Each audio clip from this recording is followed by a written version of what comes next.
Hello students, आज का topic है हमारा ऑपरेटर ओवरलोडिंग। अब तक आप ओवरलोडिंग के कंसेप्ट से जान चुके होंगे कि ओवरलोडिंग हम क्यों करते हैं, because same name but different task के लिए। जैसे हमने फंक्शन ओवरलोडिंग किया था, कंस्ट्रक्टर ओवरलोडिंग किया था, फिर अनदर टाइप ऑफ ओवरलोडिंग आ रहा है operator overloading. It means operator जितने भी होते हैं, एडिशन, सब्ट्रैक्शन, मल्टीप्लिकेशन, उनको अगर आपको ओवरलोड करना है then at that time we are using operator overloading.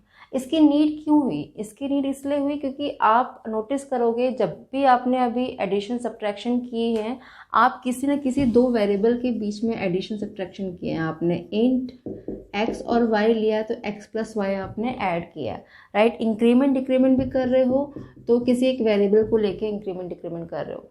But अगर आपको किसी दो ऑब्जेक्ट, अगर आप कह रहे हो किसी भी दो ऑब्जेक्ट, ऑब्जेक्ट 1 ऑब्जेक्ट 2, ऑब्जेक्ट से समझ के होंगे एक पर्टिकुलर क्लास के ऑब्जेक्ट हो गए, उनको अगर ऐड करना है या उनकी वैल्यू को आपको इंक्रीमेंट या डिक्रीमेंट करनी है, एट दैट टाइम आप क्या करोगे? You can use the operator overloading. Simple, आप नॉर्मली किसी भी दो ऑब्जेक्ट को ऐड नहीं कर सकते उन दो और उस ऑब्जेक्ट को इंक्रीमेंट या डिक्रीमेंट भी असाइन नहीं कर सकते। तो that is why we need operator overloading, right. तो ऑपरेटर ओवरलोडिंग के अंदर there are two type of operator overloading, दो तरह के होते हैं। नंबर 1,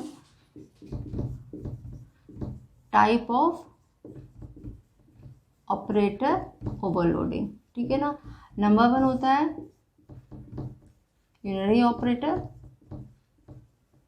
ओवरलोडिंग एंड नंबर 2 होता है बाइनरी, ठीक है ना। बाइनरी यूनरी में क्या होता है? इन दिस यूनरी आप सिर्फ एक ऑपरेंड को यूज़ करते हो, मीन्स यूजिंग वन ऑपरेंड आप क्या कर सकते हो?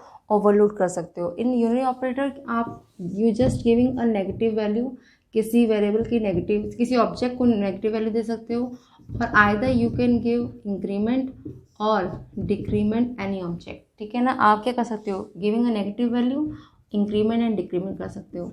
बाइनरी ऑपरेटर के अंदर यू कैन गिविंग किसी भी दो ऑब्जेक्ट को आप ऐड कर सकते हो, सब्ट्रैक्ट कर सकते हो, मल्टीप्लाई कर सकते हो, डिवाइड कर सकते हो। जितने भी ऑपरेटर्स हैं उनको आप यूज अप कर सकते हो instead of using scope resolution. Scope operator आप नहीं यूज़ करते, टेंटरी ऑपरेटर आप यूज़ नहीं कर सकते। तो बहुत सारे ऐसे ऑपरेटर्स भी होते हैं जिनको आप यूज़ नहीं कर सकते at the time of binary operator, और लिटिल बिट ऑपरेटर्स को आप यूज़ कर सकते हो। तो अब behalf of this we can make a program. एक प्रोग्राम बना लेते हैं। नॉर्मली जैसे हमने प्रोग्राम बनाया है अभी तक आपके लिए स्टूडेंट का बनाया है, अब हम क्या कर लेते हैं? डिस्टेंस को लेके एक प्रोग्राम बना लेते हैं, क्योंकि हमें वेरिएबल चाहिए जिसको हमें क्या करना है? We just doing some calculation. अब हम ले लेते हैं दो वेरिएबल, फीट एंड इंचेस ले लें, ठीक है ना। ये दो वेरिएबल हमने ले लिए यहाँ पर जो प्राइवेट है। अब पब्लिक के अंदर पहले तो हम गेट डाटा करेंगे। ऑब्वियसली हमें क्या करना पड़ता है? We just get the value of जो हमें यहाँ पर फीट और इंचेस की मिले, राइट। अब सपोज इसे डिस्प्ले भी करना है तो वॉइड डिस्प्ले के नाम से जो हम इसे प्रिंट कराना चाहते हैं, इसकी वैल्यू को हम इसे डिस्प्ले कर सकते हैं। हमने ये डिस्प्ले कर लिया। तो ये तो जनरल चीज़ है जो हम करते आ रहे हैं, राइट। अब हम क्या कर रहे हैं? हम ऑपरेटर ओवरलोड यूज़ कर रहे हैं। पहला हम यूनरी ऑपरेटर यूज़ करते हैं। At the time of operator हम वर्ड कौन से यूज़ करते हैं? We are using the word operator. Operator keyword होता है, we are using that keyword, void operator. और किस तरह का ऑपरेटर यूज़ करना चाहते हैं? सपोज मैं नेगेटिव ऑपरेटर यूज़ करना चाहती हूँ, पॉजिटिव ऑपरेटर यूज़ करना चाहती हूँ, डिपेंड ऑन दैट। जब यूनरी ऑपरेटर होता है we are not passing any parameter, में कोई पैरामीटर पास नहीं करे, क्योंकि वो ही एक सिंगल यूनरी वेरिएबल है जिसको मैंने क्या करना है? नेगेटिव वैल्यू देनी है या पॉजिटिव वैल्यू देनी है, ठीक है ना। अब यहाँ पर अब मैं क्या करना चाहती हूँ? अब यहाँ पर सपोज मैंने नेगेटिव दिया, इट मीन्स मैं जो फीट और इंचेस की वैल्यू है वो क्या दे रही हूँ? Feet is equal to minus feet, inches is equal to minus inches, ठीक है ना। I am just giving the negative value दे रही हूँ और यहाँ से मैं क्या कर देती हूँ, क्लोज कर देती हूँ। ऐसा भी हो सकता है कि इसे मैं ऑब्जेक्ट के फॉर्म में ले लूँ और ऑब्जेक्ट को रिटर्न करा दूँ, तो ये भी पॉसिबल हो सकता है। अगर ऐसा कुछ करना है तो हम क्या कर सकते हैं, आई am just taking one object, एक ऑब्जेक्ट ले लूँगी यहाँ पर ऑपरेटर x और x dot feet x dot inches ले लिया और मैंने इसे क्या कर दिया, रिटर्न करा दिया। ठीक है ना, किसे, x को रिटर्न करा, ऑब्जेक्ट को ही मैंने यहाँ पर रिटर्न करा दिया। तो यहाँ पर अगर डिस्टेंस के नाम से ऑब्जेक्ट है, सॉरी यहाँ पर आपका ऑब्जेक्ट का क्या बनेगा, you can use distance x here, right. आपने एक ऑब्जेक्ट बनाना x dot feet x dot inches, मतलब x जो आपका है जो ऑब्जेक्ट है उसके अंदर फीट और इंचेस की वैल्यू नेगेटिव फॉर्म में आ गई, उसको आपने क्या कर दिया, रिटर्न कर दिया। तो आपने ये नेगेटिव वैल्यू असाइन कर दी। अगर सपोज आप क्या करना चाहते हो, एक और ऑपरेटर यूज़ करना चाहते हो इंक्रीमेंट का, ठीक है, इंक्रीमेंट का कर रहे हो, तो इंक्रीमेंट के टाइम पे आप ऑब्जेक्ट के थ्रू नहीं करना चाहते, आप यहीं पर असाइन करना चाहते हो। आपने क्या किया, feet is equal two plus plus feet, जैसे मैंने लास्ट टाइम किया था यहाँ पर, वो सेम यहाँ कर दिया। इंचेस में मैंने क्या कर दिया, प्लस प्लस ही कर रही हूँ क्योंकि एक ही ऑपरेटर है, प्लस प्लस इंचेस, और यहाँ मैं कोई भी वेरिएबल क्या कर रही हूँ, रिटर्न नहीं करा रही। देखो दोनों तरीके से मैंने डिफरेंट बनाया, यहाँ मैं ऑब्जेक्ट रिटर्न करा रही हूँ और यहाँ मैं ऑब्जेक्ट रिटर्न नहीं करा रही, डायरेक्ट मैं आई am just printing the value. तो ये आपका यूनरी ऑपरेटर हो गया, राइट। अब अगर मुझे सपोज, अब इसी को हम करते हैं जिससे कन्फ्यूजन ना हो, पहले यूनरी ऑपरेटर को ही डिस्प्ले कर लेते हैं। यहाँ पर मैंने क्या कर दिया, आई am just closing the class, और अब मैं इंट मेन क्लास बना रही हूँ। इन अ मेन क्लास अब मैं क्या कर रही हूँ, जस्ट मेकिंग ऑब्जेक्ट, डिस्टेंस के ऑब्जेक्ट बना रही हूँ। डिस्टेंस d1 आपका बना दिया, d2, दो ऑब्जेक्ट हमने यहाँ साइन कर दिए। पहली चीज़, जब मैंने कोई वैल्यू यहाँ पर नेगेटिव ऑपरेटर यूज़ किया है और यूजिंग ऑब्जेक्ट को रिटर्न कर रही हूँ, इट मीन्स आपके कोई ना किसी ऑब्जेक्ट के ऊपर आप पहले तो d1 को गेट कराओगे, गेट डाटा के थ्रू, ठीक है ना। कोई ना कोई वैल्यू तो आनी चाहिए इसके अंदर, d1 के अंदर, you are giving the given value get data, right, get data से कर रहे हो। नाउ d2 की वैल्यू आप कर रहे हो, d2 is equal to, now d2 की वैल्यू क्या होनी चाहिए, d1 डॉट, अब यहाँ पर आप सपोज ये ऑपरेटर यूज़ कर रहे हो तो you can use in the form of this कि d2 is equal to minus d1, ठीक है। मीन्स आप जो ऑब्जेक्ट यहाँ रिटर्न कर रहे हो वैल्यू, वो रिटर्न वैल्यू कहाँ आ जाएगी, it will go there and will got from this side मिल जाएगी। तो अगर हम दोनों को डिस्प्ले करना चाहते हैं तो d1 डॉट डिस्प्ले कर सकते हैं एंड d2 डॉट डिस्प्ले यहाँ से कर सकते हैं, दोनों चीज़ डिस्प्ले हो जाएगी। इट मीन्स अगर d1 में देखा जाए तो फीट और इंचेस की वैल्यू पॉजिटिव आएगी, और d2 में देखा जाए बिकॉज ऑफ नेगेटिव वैल्यू उसमें कौन सी वैल्यू आएगी, नेगेटिव आ जाएगी, ठीक है। ये तो आपकी बात हुई, हमने नेगेटिव यूज़ किया। अगर मैं ये वाला ऑपरेटर यूज़ कर रही हूँ and here I am not returning anything, कुछ रिटर्न नहीं कर रही, यहीं पर आपको प्रिंट कर रही हूँ, तो दैट्स आप क्या कर सकते हो, you just increment the value d2, आप क्या कर सकते हो, you just giving the plus plus operator आप यहाँ दे सकते हो and then d2 dot display यहाँ पर डिफाइन कर सकते हो, यू आर क्लोजिंग दिस। अब इसे एक बार देख लेते हैं कि आउटपुट कैसे आता है। सपोज हमने d1 डॉट गेट डाटा किया, फीट और इंचेस की वैल्यू मैंने क्या कर दी, आई एम टेकिंग फीट और इंचेस की वैल्यू 4 and 5 ले ली, राइट। आफ्टर दैट मैंने क्या किया, d2 ऑब्जेक्ट में उस नेगेटिव वैल्यू असाइन करी। बिकॉज ऑफ दिस अब d1 ये है, d2 ये है, d2 पे -4 और -5 वैल्यू आ गई, ऑब्वियसली -4 -5 d2 के अंदर आ गई।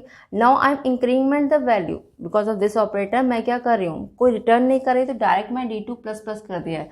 आई am just increment the value of that object. अब मैं इसमें +1 करूँगी, ऑब्वियसली वैल्यू क्या आ जाएगी, -3 एंड यहाँ आ जाएगी -4, that is the final value आ जाएगी, जो कि जब हम डिस्प्ले करेंगे तो आउटपुट आएगा। तो आपके किस तरह के आउटपुट आएंगे, 4 5 -4 -5 and -3 and -4, this is the final output you get from the unary operator, right। अब नेक्स्ट एग्जाम्पल हमारा आता है बाइनरी ऑपरेटर का। अब आप यहाँ देख रहे हो कि यूनरी ऑपरेटर में you just using the 2 object in the form. इसे मैं रब कर लेती हूँ और आपको एक्सप्लेन करती हूँ। जस्ट ये वाला पार्ट हम रब कर लेते हैं, ठीक है। और यहाँ का अब आपको ये बताया कि आप बाइनरी ऑपरेटर के अंदर 2 ऑपरेंड यूज़ करते हो, तो हम ऐड या सब्ट्रैक्ट किसी का भी ले सकते हैं।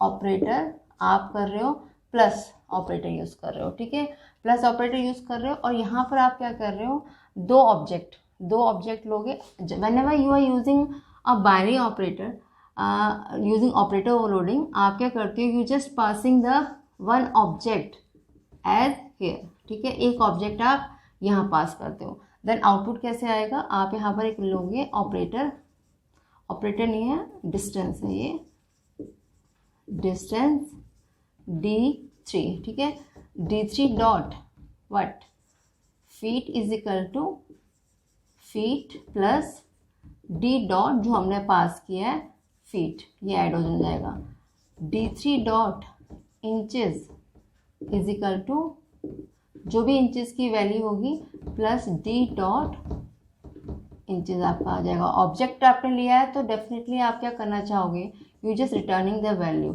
आप इसकी वैल्यू रिटर्न करना चाहोगे, ठीक है ना।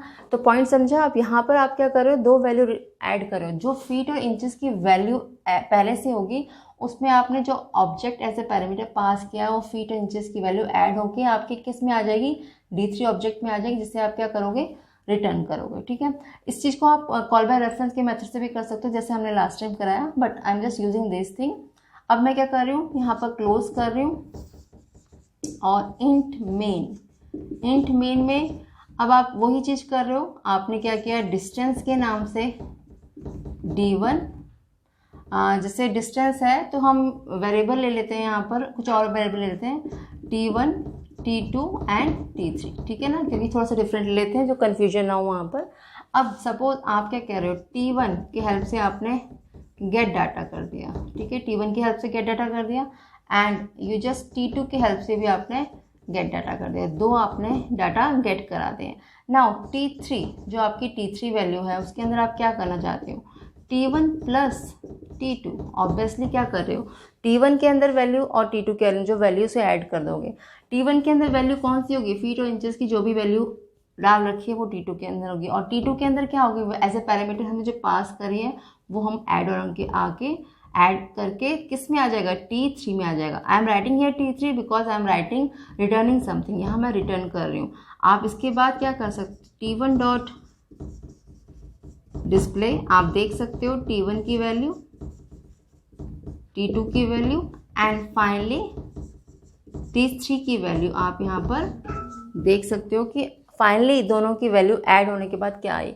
सपोज ये एग्जांपल यहाँ पर ले लेते हैं, हमने क्या किया,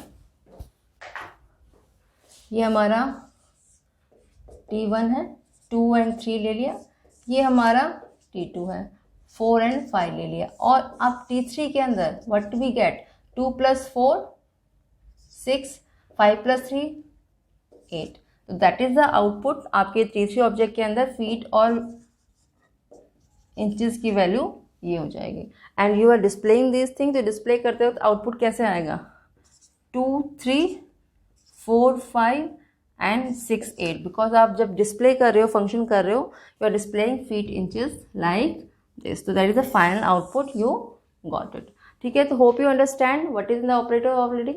जब आप किसी भी ऑब्जेक्ट के ऊपर ऑपरेटर्स का वर्क करते हो, either you giving a negative value, either giving a increment decrement value और adding to object, you are using the operator overloading. Hope you understand the video.